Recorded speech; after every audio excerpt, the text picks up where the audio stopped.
पाकिस्तान की IT industry जो है वो पाकिस्तान की एक्सपोर्ट में एडिशनल इजाफा कर सकती है अगले 3 सालों के अंदर, क्योंकि आईटी और बाकी जो 3 सेक्टर्स हैं उन 3 सेक्टरों में आईटी में फर्क है। वो ये है कि ये टर्म में आपको गेन दे सकती है जो पाकिस्तान की नीड है इस वक्त। आईटी को तो पहले भी, इससे पहले वाली हुकूमतें और इससे पहले भी लोग डिफाइन करते आए कि जी यार आईटी से बहुत चेंज आ जाएगा। क्या वो इम्पैक्ट हुआ आईटी इंडस्ट्री के ऊपर जो हम समझते थे और चाहते थे? पाकिस्तान की आईटी एक्सपोर्ट्स इतनी हो जाएंगी कि पाकिस्तान के सारे मसले मसाइल खत्म हो जाएंगे, वो तो नहीं हुआ। आपकी जो पॉलिसीज हैं वो कॉन्फ्लिक्ट हो रहा है। क्या हमने ऐसी पॉलिसीज रखी हुई है कि गूगल मजबूर हो यहाँ पे ऑफिस खोलने में? पॉलिसीज के तहत करना होगा। वो 2 से 3 महीने 4 महीने में खुद ब खुद ऑफिस स्टार्ट करेंगे। जो आपके मुल्क का आईटी का एंटरप्रेन्योर है, $100 मिलियन तो वो बाहरी अकाउंट रोक लेता है। आप उसको मोटिवेट करके उसको फिर फोकस करें, उस पर इंसेंटिव करें, वो आपको 100 आएगा तो आपका 5 टाइम्स इंक्रीज हो जाएगी फौरन।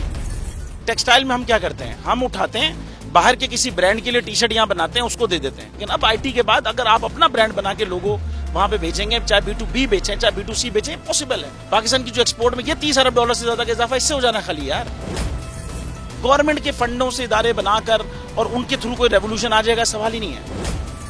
तो आपने इंतखाब सही कर लिया है, अब आगे चीज सही करनी है। बस आप सही डायरेक्शन में सही चीज होगी इंशाल्लाह। मैं समझता हूँ $50 अरब तक की आईटी एक्सपोर्ट में कंट्रीब्यूट कर सकता है पाकिस्तान। सब्सक्राइब करें और बेल दबाएं ताकि कोई खबर रह न जाए।